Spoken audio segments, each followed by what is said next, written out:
नमस्कार, जय हिंद। मैं मोहन पाठक और आपका स्वागत करता हूं मोहन इंस्टीट्यूट आजमगढ़ में। तो साथियों, जैसा कि कई दिनों बाद आपसे मुलाकात हो रही है और उम्मीद है कि आपका सीटेट की परीक्षा बढ़िया गई होगी, क्योंकि सीटेट का एग्ज़ाम इस बार उसका लेवल कुछ हाई था और सबको परेशान किया है। हमने भी पेपर देखा, बहुत ही बढ़िया तरीके से पेपर को सेट किया गया था। तो आज हम बात करते हैं जूनियर सुपर टीटी के बारे में। थोड़ी सी जानकारी रखेंगे, ज़्यादातर जानकारी आपको प्राप्त हो चुकी होगी, क्योंकि ढेर सारे चैनल्स में और न्यूज़पेपर में आपने ये सारी जानकारी इकट्ठा कर ली है।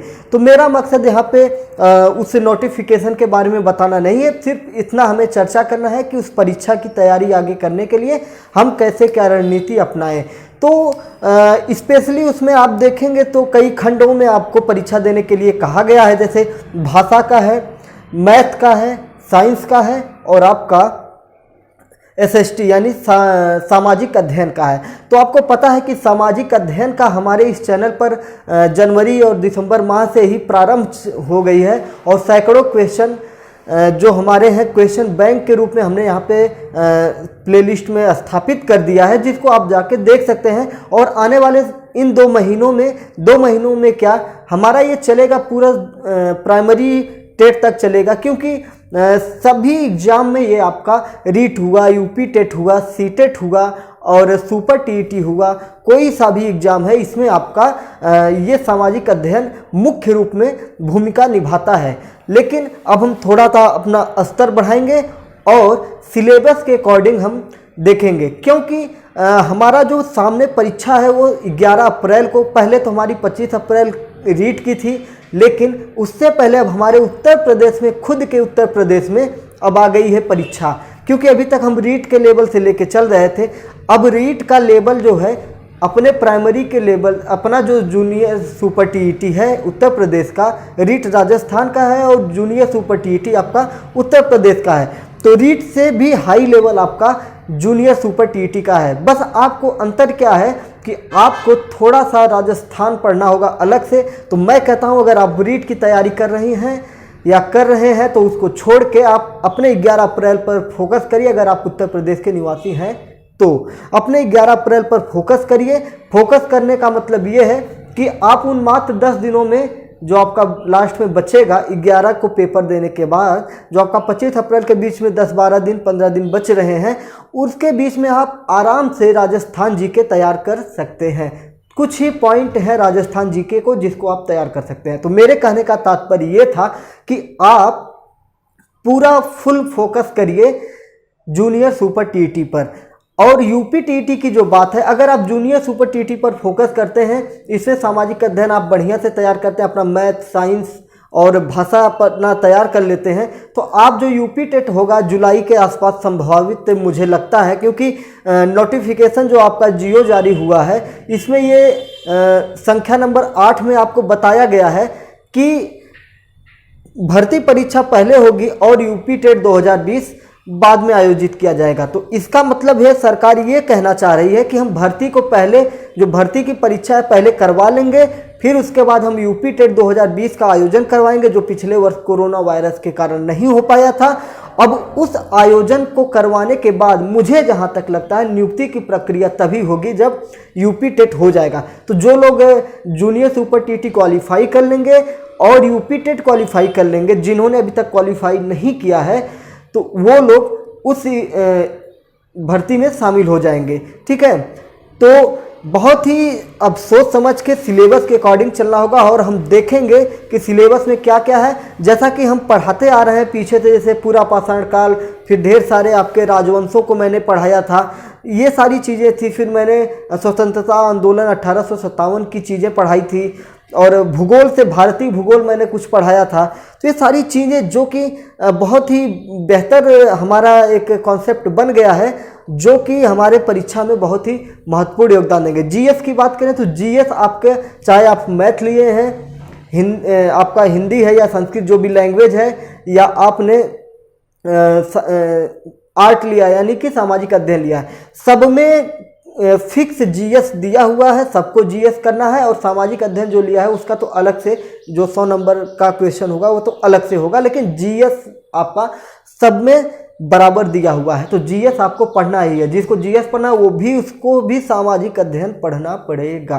तो ये बात आप गांठ बांध के रख लीजिए। और अब बात करते हैं कि सिलेबस के अकॉर्डिंग कक्षा 8 में एक है महान व्यक्तित्व की किताब है, महान व्यक्तित्व की किताब है जो अलग से मैं पढ़ाऊंगा स्पेशली। उसमें 38 लेसन दिए हुए हैं, कितने 38 लेसन है।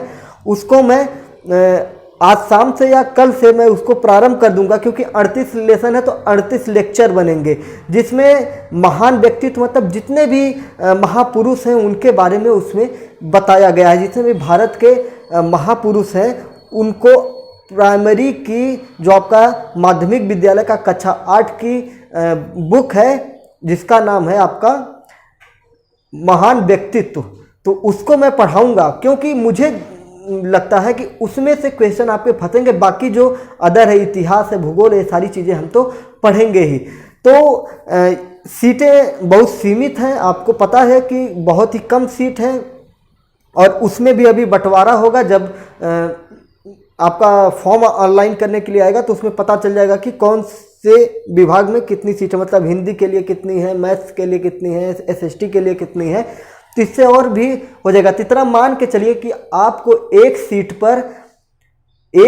पर 5 से 700 लोगों का कंपटीशन है। जहां पर आपको सुपर टीईटी प्राइमरी में एक सीट पर 10 से 20 लोगों का टारगेट होता था, वहां पे अब आपका 500 से 700 लोगों का टारगेट है। तो काफ़ी कठिन है, लेकिन इसका बेनिफिट आपको मिलेगा। अगर आपका इसमें नहीं हो पा रहा है तो तुरंत आपकी वैकेंसी जो 51,000 प्राइमरी की आ रही है उसमें आपको मिल जाएगा।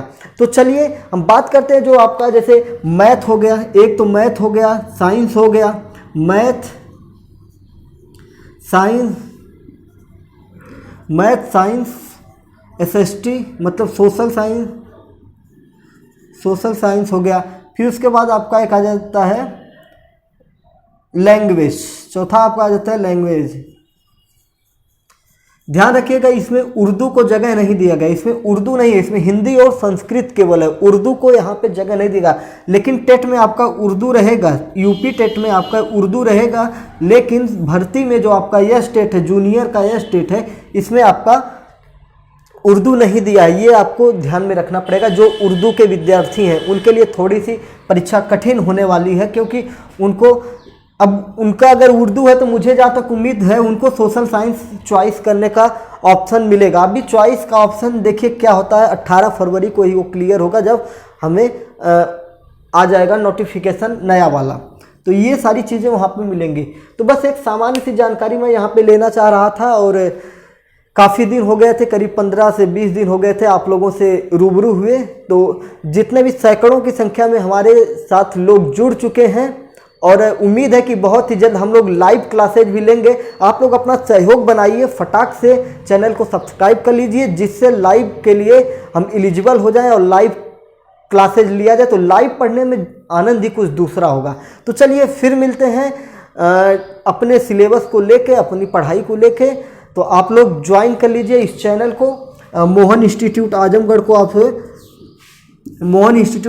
को। आप क्या करेंगे, सब्सक्राइब कर लीजिए, जो वहाँ पे लाल बटन दी है, और ऐसे एक घंटा है, उस घंटे को क्लिक कर लीजिए, जिससे जितने भी हमारे क्वेश्चन, आपको मैं बता दूं कि जो हमारे क्वेश्चन बैंक है, जो मैं क्वेश्चन बैंक बनाया हूँ, एक 15-15, 16-16 सेकंड के हमारे क्वेश्चन बैंक है।